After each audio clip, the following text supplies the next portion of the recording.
Vous vous souvenez de la mère qui avait adopté un bébé africain? Voici comment leur vie a tourné après 15 ans. Salut à tous et bienvenue sur AZ 237. Un adolescent nigérian qui avait été forcé de boire du poison et qui était qualifié de sorcier par son village a été adopté par une ONG et s'est remis de ses épreuves.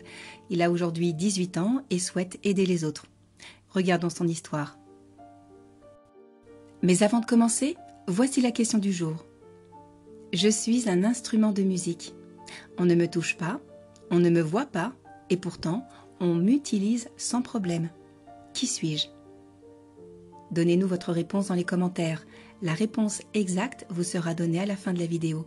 N'hésitez pas à liker la vidéo pour nous encourager et si vous êtes nouveau sur la chaîne, abonnez-vous et activez la cloche de notification pour ne manquer aucune de nos prochaines vidéos. Izen Emmanuel Azébré, qui entrera bientôt à l'université, veut faire du droit pour pouvoir aider d'autres enfants qui ont été maltraités. En 2014, sa vie n'aurait pas pu être plus différente. Il a rencontré pour la première fois la fondatrice de Land of Hope, Njari Green Lovin, alors qu'elle filmait une cérémonie de délibération dans une église locale. Land of Hope est une organisation à but non lucratif qui s'efforce de défendre les enfants innocents accusés de sorcellerie contre l'isolement, la torture et la mort. Il s'agissait d'un documentaire pour le programme de la télévision nationale danoise Les Héros de l'Enfer. Selon Nja, les délivrances sont des actes ou des rituels pratiqués par des groupes au Nigeria pour soulager des personnes d'une prétendue possession par des démons et des mauvais esprits. Selon Nja, la situation d'Izen était exceptionnelle en raison de son sauvetage. En effet, des enfants sont blessés et meurent parfois pendant les délivrances. Le mari d'Nja, David Emmanuel Hammond, a trouvé un pasteur qui leur a permis d'enregistrer une délivrance. Malgré le fait qu'Izen était l'adolescent accusé de sorcellerie dans la communauté du pasteur, Nja a observé qu'il y avait beaucoup de chants et de danses avant la délivrance. Nous n'avons pas vu Izen pendant plusieurs heures après que plusieurs habitants l'aient emmené dans la chapelle vers 4 heures du matin. Malgré sa fatigue et sa terreur, il était en bonne santé. Lorsqu'Izen a été confronté à l'accusation de chasse aux sorcières, il s'est senti nerveux. Il a dit qu'il était agressif et qu'il traversait une période difficile sur le plan psychologique et émotionnel. Je ne pouvais communiquer avec personne. Lorsque l'on m'a refusé l'accès au grand marché en raison des accusations, j'ai eu l'impression que c'était la fin du monde.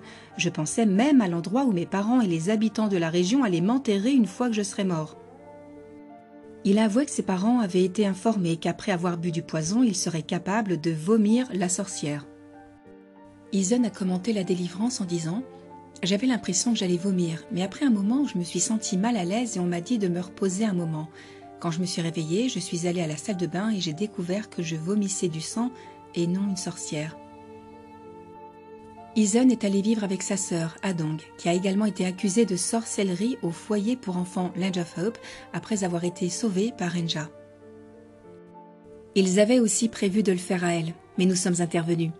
Nja a ajouté que « Nous avons un grand nombre de fratries à Land of Hope et des enfants qui ont été maltraités se remettent mieux lorsqu'ils ont un frère ou une sœur à leur côté. » Avoir la sœur d'Izen à ses côtés était donc essentiel à sa guérison mentale. Depuis son premier jour à Land of Hope, Izen s'attendait à être placé sur une machine qui l'aiderait à vomir la sorcière. Izen poursuit. « Mais à ma grande surprise, ce ne fut pas le cas. Ma vie a changé de façon spectaculaire depuis lors. » Izen s'est inscrit à l'école et a appris à connaître les croyances qui avaient mis sa vie en péril. Cependant, à la suite du rejet de ses parents, il lui était impossible de faire confiance à qui que ce soit. Izen a déclaré « Je mangeais avec mes frères et sœurs avant l'accusation de sorcellerie, mais plus après. J'étais très malheureux. Quand mes parents ont commencé à m'insulter, ils m'appelaient et me poussaient à découvrir si j'avais un sorcier ou non. Mes parents disaient qu'ils avaient lutté pendant ma grossesse avant de me donner naissance. Ils m'ont donné le nom de leurs parents, et pourtant, je suis devenue la source de leurs problèmes. » Izen était rempli de ressentiment suite à ses précédents abus. C'est pourquoi il a agi à Land of Hope en étant violent envers les autres enfants. Cependant, ses connaissances ainsi que l'expertise et la compassion de son équipe l'ont aidé à se rétablir. Le sport a fourni un autre exutoire à sa fureur. Enja, qui a suivi le développement d'Izen au cours des 9 dernières années, a commenté à quel point il était crucial de voir cette extraordinaire transformation en lui. C'est un athlète doué qui excelle dans un certain nombre de sports, a-t-elle déclaré. Lorsque le fils d'Enja, David Jr., est né 7 mois après le sauvetage d'Izen, celle-ci a rapidement développé une relation avec lui et il a soutenu Enja dans le portage et l'allaitement. Adong aidait le nourrisson et aimait l'observer. Elle s'est rapidement liée d'amitié avec les autres jeunes. Nous avons noté « Mon lien avec les enfants de Land of Hope est profond. Nous apprécions nos nombreuses personnalités, nous aimons ce que nous sommes et nous communiquons. Nous sommes mutuels. » Enja rapporte que plus de 10 000 enfants sont accusés de sorcellerie au Nigeria chaque année. Elle ajoute qu'il y a beaucoup de tortures et de meurtres.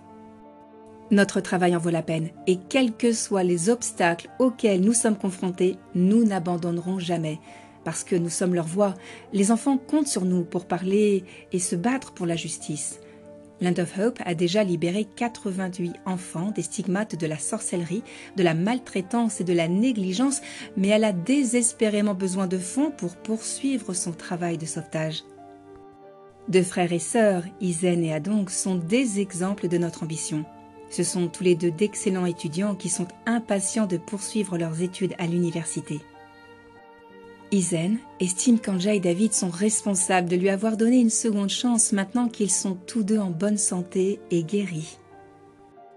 Je les ai admirés et continue de les adorer depuis le jour où ils m'ont arraché à l'environnement difficile dans lequel je vivais avec ma famille et mon village, a-t-il déclaré. Après avoir terminé mes études de premier cycle, j'ai l'intention de collaborer avec d'autres personnes pour remettre en question les habitudes conventionnelles néfastes dans ma communauté. Hope est actuellement l'un des 34 enfants pris en charge par la Fondation pour l'aide, l'éducation et le développement des enfants africains, AKEDF, fondée par Mademoiselle Lovin et son mari David. Depuis que l'horrible photo initiale de Mademoiselle Lovin et Hope a été diffusée dans le monde entier, plus d'1 million de dollars ont été collectés. En conséquence, elle a maintenant publié une mise à jour sur Facebook indiquant que le garçon se porte bien. Elle note dans sa lettre « Hope va déjà beaucoup mieux. Il a pris beaucoup de poids et semble être en bien meilleure santé. Il ne lui reste plus qu'à parler. Cependant, une fois qu'il sera sorti de l'hôpital et qu'il aura commencé sa vie avec le reste de nos enfants, tout cela se fera naturellement puisque les enfants deviennent plus forts lorsqu'ils jouent ensemble. » Mademoiselle Lovin a déclaré dans une interview accordée au Huffington Post qu'elle a été témoin pour la première fois des problèmes causés par la superstition dans les zones rurales du Nigeria il y a 3 ans, lorsqu'elle s'y est rendue seule et a rencontré des enfants qui avaient été torturés et battus presque à mort parce qu'ils étaient accusés d'être des sorciers et donc laissés seuls dans la rue. Ce que j'ai observé était si vicieux et affreux, a-t-elle déclaré, et cela m'a gravement affectée. Ce dont j'ai été témoin m'a marqué à jamais. Être rejeté par sa propre famille doit être le sentiment le plus solitaire qu'un enfant puisse éprouver, et je pense que personne ne pourra jamais commencer à comprendre ce que cela doit être.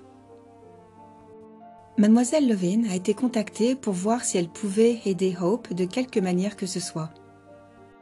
Elle a déclaré au Huffington Post qu'une fois que son équipe a réalisé l'âge de l'enfant, qu'elle a agi rapidement pour préparer une opération de sauvetage. Cependant, elle estime que si les anciens ne renforcent pas l'éducation dans la lutte contre la superstition, le problème ne sera pas complètement résolu. Nous sauvons, aimons et élevons les enfants sans défense accusés de sorcellerie dans l'état d'Akwa Ibom au Nigeria. Cependant, une activité de plaidoyer est nécessaire pour mettre un terme à la superstition. Elle dit que les pasteurs et les soi-disant sorciers utilisent l'exorcisme et la magie noire. Malheureusement, Hope fait partie des rares personnes qui ont échappé à la négligence, aux mauvais traitements et aux insultes. La croyance en la sorcellerie est très répandue dans la société nigériane, notamment dans le delta du Niger, en raison de la honte causée par les chasses aux sorcières enfantines. Les chercheurs se sont intéressés de près à mon peuple, les Abibio du sud-est du Nigeria.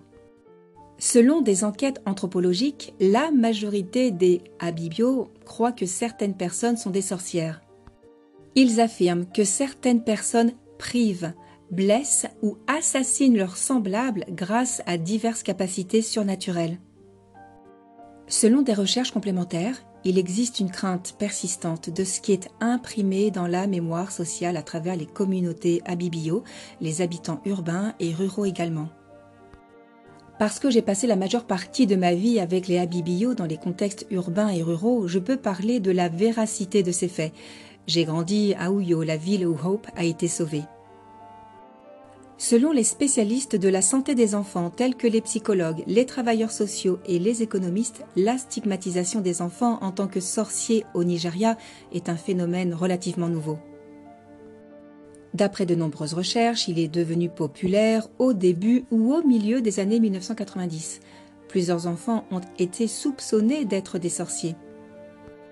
En conséquence, de nombreuses personnes ont été torturées ou même assassinées. D'autres personnes sont soumises à des traitements inhumains. Elles sont entre autres soumises à des coups violents, à des mutilations par le feu, l'eau bouillante ou l'acide, à des tentatives d'enterrement vivant, à des abandons ou à des viols et à des trafics. Ils ne sont pas autorisés à obtenir des traitements médicaux ou des vaccins et ils sont tenus pour responsables s'ils tombent malades et que leurs maux nuisent aux autres membres de la famille ou aux voisins. Des facteurs religieux et économiques contribuent tous deux à l'existence de la sorcellerie infantile au Nigeria. Selon une étude, le discours religieux du mouvement New Christian Pentecostal a renforcé la croyance des gens en l'existence d'enfants sorciers. En général, le mouvement rend le diable responsable de l'échec et de la malchance. L'attrait du gain financier est lié aux allégations de sorcellerie infantile pour lesquelles certains chefs religieux, pasteurs et prophètes qui entreprennent des séances délibérées peuvent gagner d'énormes sommes d'argent en raison de leur capacité supposée à libérer les individus du contrôle des sorciers. Selon les experts, ces chefs religieux encouragent leurs fidèles à assister régulièrement aux services religieux, à payer la dîme à temps, à faire des vœux et des offrandes afin d'accroître leur propre richesse. La pauvreté est un autre facteur contributif courant. Selon une évaluation du Programme des Nations Unies pour le développement réalisé en 2006, la région du delta du Niger présente des taux exceptionnellement élevés de pauvreté et de détérioration de l'environnement.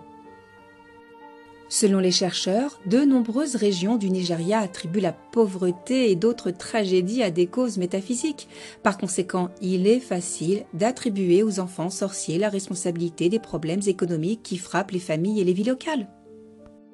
Il est intéressant de noter que, selon une étude, les médias populaires du Nigeria sont considérés comme reflétant et encourageant la croyance en la sorcellerie infantile. Nollywood, l'industrie cinématographique nigériane a été critiquée pour avoir réalisé des films qui ont conduit à la propagation de la notion d'enfant sorcier.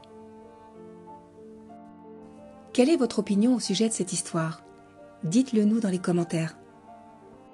Et maintenant, la réponse à la question du jour. La voix. La voix est le plus précieux instrument du monde. Avec, on peut chanter et faire toutes sortes de sons. La grippe est comme si je cassais une corde à ma guitare. Bravo à tous qui ont trouvé la bonne réponse. Nous voici arrivés au terme de cette vidéo. Merci de l'avoir regardée jusqu'à la fin. Surtout, n'oubliez pas de la liker et la partager autour de vous. À très bientôt sur AZ237.